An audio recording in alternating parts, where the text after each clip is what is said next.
bonjour à vous et bienvenue sur Jigdalia TV Podcast. Et le thème du message d'aujourd'hui c'est la foi, c'est posséder. Et dans cette vidéo, je vais vous montrer ce qui prouve que vous possédez déjà une chose par la foi. C'est-à-dire comment savoir que moi en tant que chrétien, la chose que je désire, je la possède déjà par la foi. Je vais vous révéler cela. Lisons Hébreux chapitre 11 verset 27. Hébreux chapitre 11 verset 27. C'est par la foi que Moïse quitta l'Égypte, sans être effrayé de la colère du roi, car il se montra ferme, comme voyant celui qui est invisible. Donc regardez ce que ce passage nous dit. Ce passage nous parle de Moïse. Et la Bible nous dit que Moïse a quitté l'Égypte. Il n'a pas eu peur de Pharaon. Et Pharaon, c'était l'autorité la plus puissante sur terre à cette époque. C'est comme si vous parliez des États-Unis. L'Égypte, à l'époque, c'est comme si vous parliez des États-Unis. Ils étaient en avance dans la technologie. Surtout, ils étaient en avance. Et la Bible dit que Moïse a vu celui qui est invisible. Donc, la foi, c'est savoir que vous avez une chose sans pour autant l'avoir vue. Écoutez-moi très bien. Parce qu'il y a des gens, vous savez, vous écoutez mes enseignements. Mais en fait, quand vous anticipez, je vais vous révéler un secret ici. Quand vous anticipez ce qu'un homme de Dieu va déjà enseigner, que voici ce qu'il va dire dans son enseignement, vous n'allez pas recevoir des révélations par rapport à ça. Il faut bien comprendre. La foi, c'est savoir.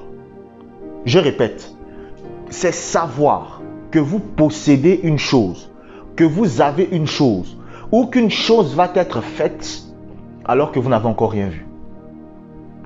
Oui. Je vous prends un exemple.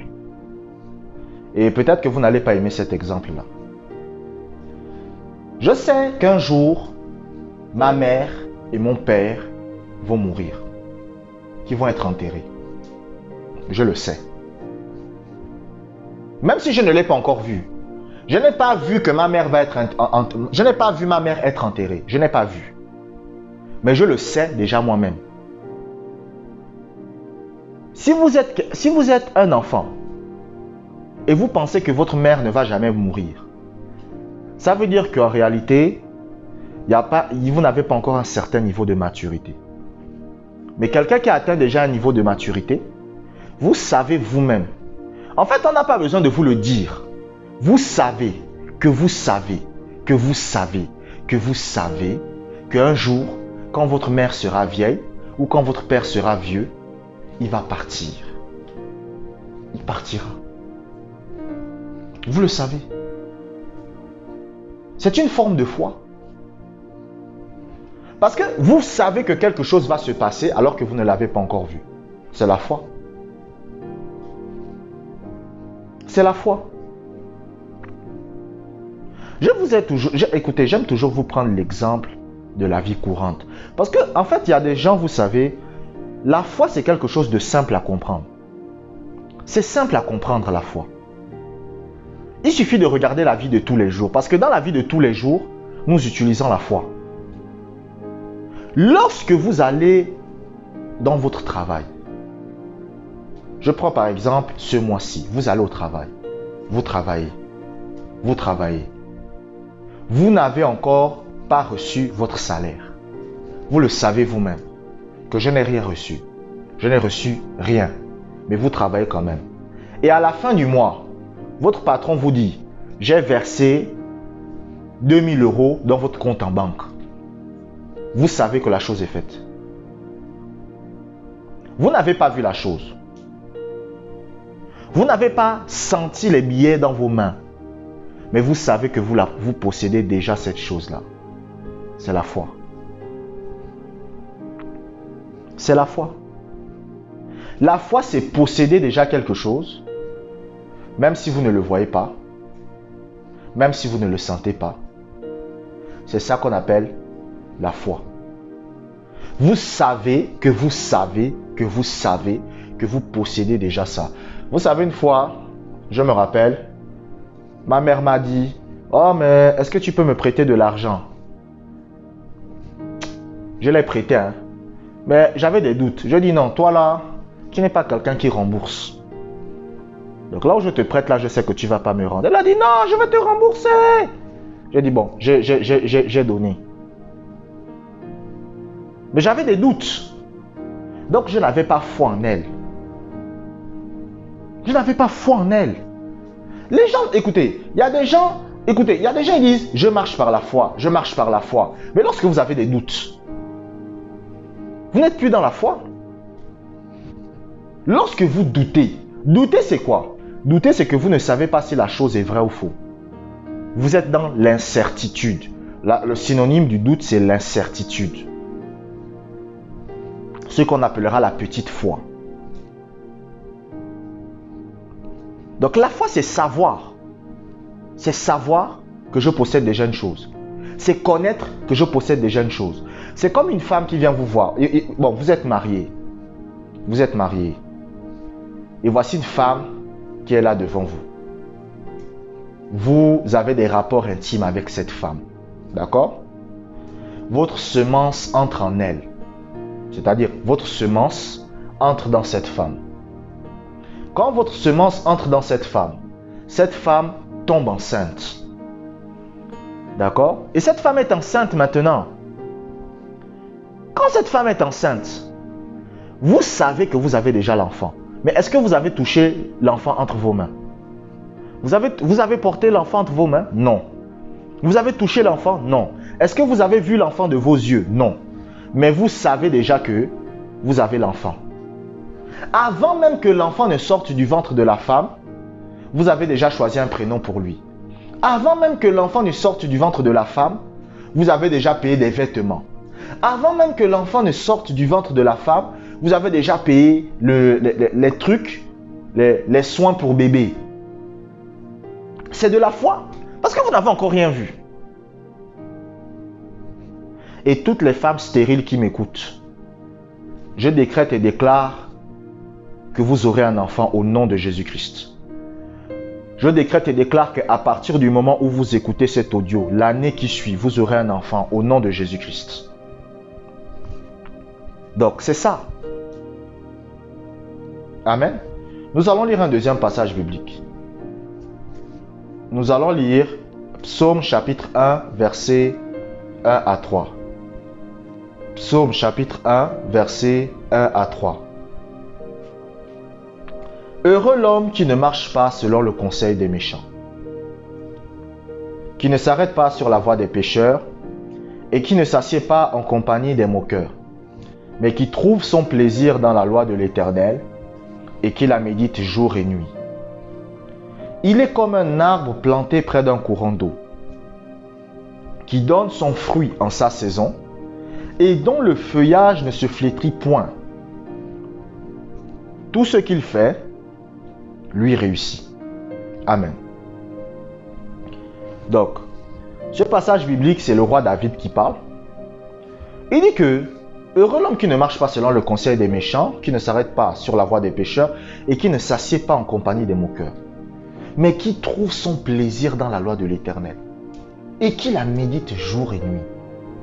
Et après, écoutez, écoutez, vous savez, la Bible, il y a toujours une pédagogie pour vous faire comprendre quelque chose. C'est-à-dire, on prend un élément naturel de la vie pour vous expliquer quelque chose. Le roi David va comparer celui qui médite la parole de Dieu à un arbre. Il dit celui qui médite la parole de Dieu, c'est quelqu'un qui est comme un arbre à côté d'un ruisseau. Vous savez que l'arbre, pour se développer, a besoin de l'eau. Est-ce que je me trompe? Tout arbre a besoin de l'eau pour survivre. Si vous privez un arbre de l'eau, c'est fini pour lui. Donc un pommier, il a besoin d'eau. Si un pommier n'a plus de l'eau, il ne peut plus produire du fruit. Et c'est la même chose. Le fruit, c'est quoi? Le fruit, ça représente la foi. C'est la foi.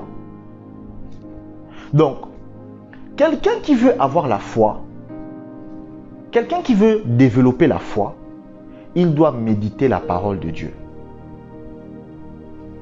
La Bible dit dans Josué chapitre 1 verset 8 que ce livre de la loi ne s'éloigne point de ta bouche, médite-le jour et nuit. Médite-le jour et nuit. Il y a des chrétiens, vous faites une semaine sans méditer la parole. Vous faites un mois sans méditer la parole. Et après, vous vous étonnez pourquoi la foi a du mal à agir.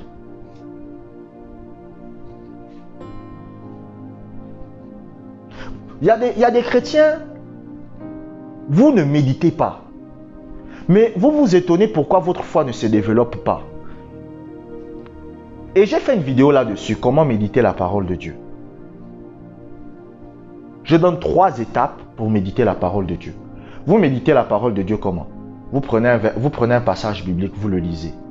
Après avoir lu le passage biblique, vous vous demandez, qu'est-ce que Dieu veut me dire à travers ce passage?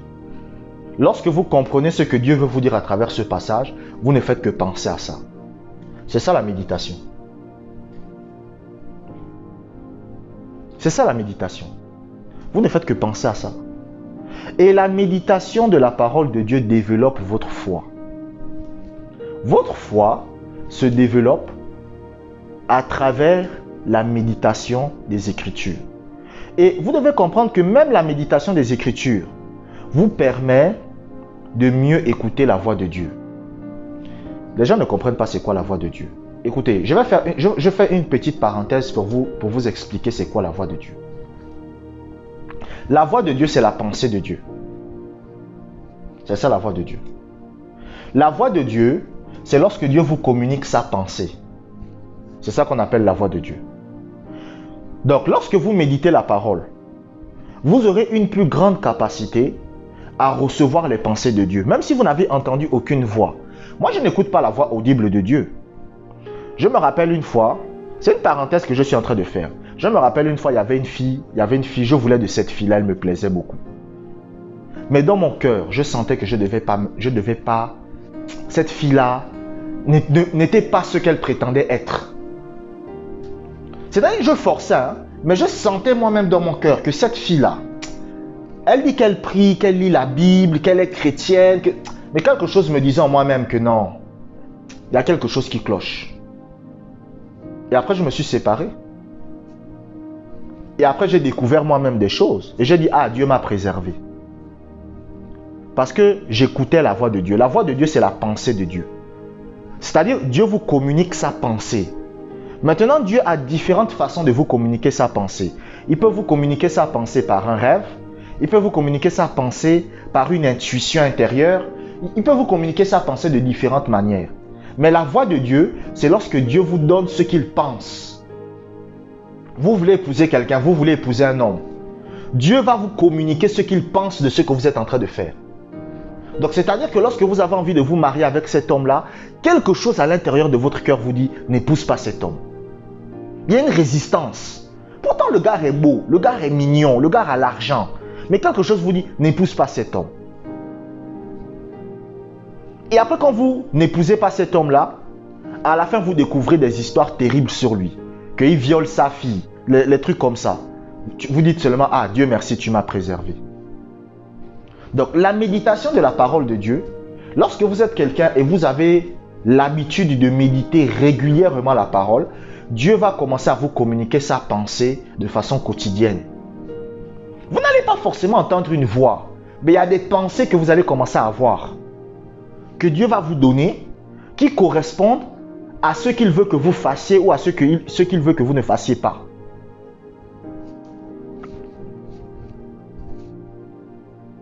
Vous me suivez? C'est pour ça la Bible dit que ne vous conformez pas au siècle présent, mais soyez transformés par le renouvellement de l'intelligence afin que vous discerniez quelle est la volonté de Dieu. Donc, quelqu'un qui médite la parole de Dieu, quelqu'un qui ne fait que penser à la parole de Dieu, ce qui va se passer, c'est qu'il va commencer à discerner ce que Dieu veut ou pas. Parce que Dieu va commencer à lui donner sa pensée. Mais maintenant, qu'est-ce que vous devez comprendre surtout? Ça, je ferme la parenthèse. Ce que vous devez comprendre surtout, c'est que la méditation de la parole développe la foi. Plus vous méditez la parole, plus vous allez développer la foi. Et moins vous méditez la parole, moins votre foi sera développée. Donc, vous devez cultiver cette habitude-là de méditer la parole de Dieu de façon quotidienne, régulièrement. Je vous remercie d'avoir écouté ce podcast jusqu'à la fin. Abonnez-vous pour des prochaines vidéos. Si vous êtes édifié par les paroles que je vous enseigne, vous pouvez faire un don à travers le lien PayPal qui se trouve dans la description. Prenez soin de vous et que la grâce du Seigneur soit avec vous.